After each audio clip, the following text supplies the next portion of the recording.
The Little Prince. Hello everyone! Last time we read chapters 8 and 9 of The Little Prince. We saw the little prince pour all his heart into his delicate flower. We felt his anger, his sadness, and his confusion when he couldn't understand her pride and her little lies.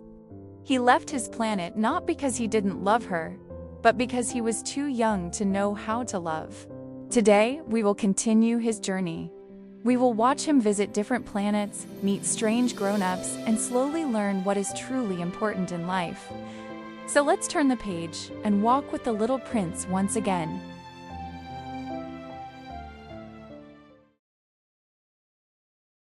I believe that for his escape, he took advantage of the migration of a flock of wild birds. On the morning of his departure, he put his planet in perfect order. He carefully cleaned out his active volcanoes. He possessed 2 active volcanoes, and they were very convenient for heating his breakfast in the morning. He also had 1 volcano that was extinct, but as he said, one never knows, so he cleaned out the extinct volcano too. If they are well cleaned out, volcanoes burn slowly and steadily, without any eruptions. Volcanic eruptions are like fires in a chimney. On our Earth, we are clearly too small to clean our volcanoes. That is why they bring us so much trouble. The little prince also pulled up, with a certain sadness, the last little shoots of the baobabs. He believed that he would never want to return. On this last morning, all these familiar tasks seemed very precious to him. And when he watered the flower for the last time, and prepared to place her under her glass globe, he found himself ready to cry. "Goodbye," he said to the flower. But she gave no answer. "Goodbye," he said again. The flower coughed. But it was not because she had a cold. "I have been silly," she said to him at last. "I ask your forgiveness. Try to be happy." He was surprised that she was not reproachful. He stood there, holding the glass globe in his hand, quite overcome with astonishment. "Why do you not cry? That is what I wanted. You are hurting me, but you are not angry." He did not know what to say. He stood there awkwardly. "You know, I love you," the flower said.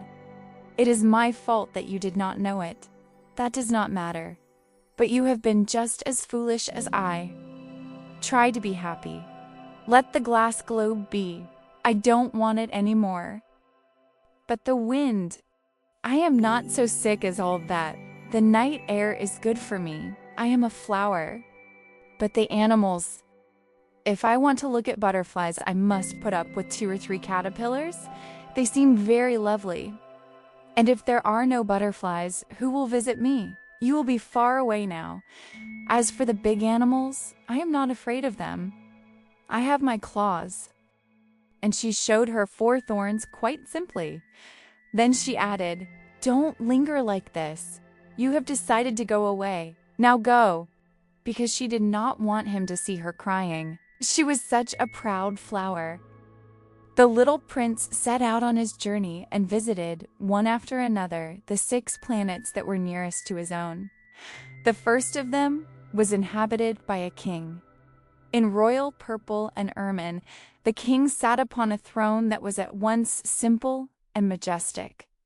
"Ah, here is a subject," exclaimed the king when he saw the little prince coming. And the little prince wondered, how could he recognize me when he had never seen me before? He did not know that for kings, the world is very simple. All men are subjects. "Approach, so that I may see you better," said the king, who felt immensely proud to be, at last, a king over someone. The little prince looked about him for a place to sit, but the entire planet was covered by the king's magnificent ermine robe. So he remained standing, and since he was tired, he yawned.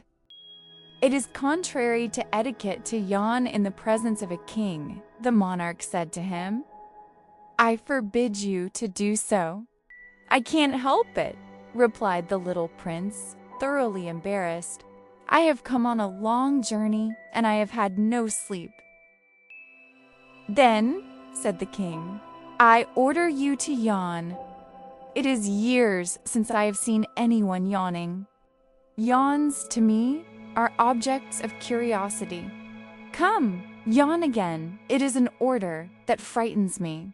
"I cannot yawn any more," murmured the little prince, completely abashed. Replied the king. "Then I order you sometimes to yawn and sometimes to—" He stammered a little and seemed vexed. For what the king fundamentally insisted upon was that his authority should be respected. He tolerated no disobedience. He was an absolute monarch, but because he was a very good man, he made his orders reasonable. "If I ordered a general," he would say, by way of example, "if I ordered a general to change himself into a seabird, and if the general did not obey me, that would not be the fault of the general. It would be my fault. May I sit down?" came the modest inquiry of the little prince. "I order you to sit down," the king replied, and with a dignified gesture, he shifted the corner of his ermine mantle. But the little prince was wondering. The planet was tiny. Over what could this king possibly rule? "Your Majesty," he said to him, "I beg that you will excuse me for asking a question." "I order you to ask me a question," the king hastened to assure him. "Your Majesty, over what do you rule?" "Over everything," said the king with magnificent simplicity. "Over everything?" The king made a gesture, which took in his planet, the other planets, and all the stars. "Over all that?" asked the little prince. "Over all that," the king answered. For his rule was not only absolute, it was also universal. "And the stars obey you?" "Certainly they do," the king said. "They obey instantly. I do not permit insubordination." Such power was a thing for the little prince to marvel at. If he had been master of such complete authority, he would have been able to watch the sunset not 44 times in one day, nor 72 times, nor even 100 times, without ever moving from his chair. And since he was feeling a little sad because of his remembrance of his little abandoned planet, he took courage to ask a favor of the king. "I should like to see a sunset. Do me that kindness. Order the sun to set." "If I ordered a general to fly from one flower to another like a butterfly, or to write a tragedy, or to change himself into a seabird, and if the general did not carry out the order that he had received, which one of us would be in the wrong?" the king demanded. "The general or myself?" "You," said the little prince firmly. "Exactly. One must require from each one the duty which each one can perform," the king went on. "Accepted authority rests first of all on reason. If you ordered your people to go and throw themselves into the sea, they would rise up in revolution. I have the right to require obedience because my orders are reasonable. Then my sunset?"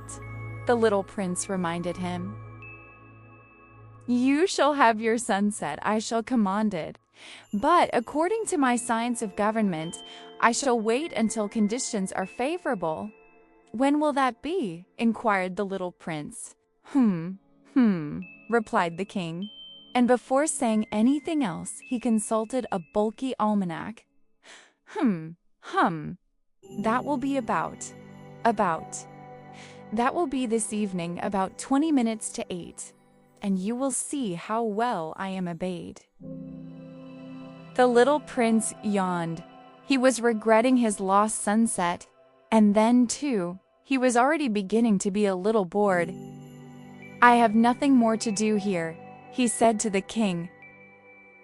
"So I shall set out on my way again." "Do not go," said the king, who was very proud of having a subject. Do not go. I will make you a minister. Minister of what? Minister of justice. But there is nobody here to judge. We do not know that, the king said to him. I have not yet made a complete tour of my kingdom. I am very old. There is no room here for a carriage, and it tires me to walk. Oh, but I have looked already, said the little prince, turning around to give one more glance at the other side of the planet. There is nobody at all either. Then you shall judge yourself, the king answered. That is the most difficult thing of all. It is far more difficult to judge oneself than to judge others. If you succeed in judging yourself rightly, then you are indeed a man of true wisdom. Yes, said the little prince, but I can judge myself anywhere. I do not need to live on this planet. Said the king. I have good reason to believe that somewhere on my planet there is an old rat. I hear him at night. You can judge this old rat. From time to time you will condemn him to death. Thus his life will depend on your justice. But you will pardon him on each occasion, for he must be treated thriftily. He is the only one we have. I do not like to condemn anyone to death, the little prince said, and I think I will go now. No, said the king. But the little prince, having now completed his preparations, had no wish to grieve the old monarch. If your majesty wishes to be promptly obeyed, he said, he should be able to give me a reasonable order. He should be able, for example, to order me to be gone by the end of 1 minute. It seems to me that conditions are favorable. As the king made no answer, the little prince hesitated a moment. Then, with a sigh, he took his leave. I make you my ambassador, the king cried out hastily. He had a magnificent air of authority. The grown-ups are very strange, the little prince said to himself as he continued on his journey.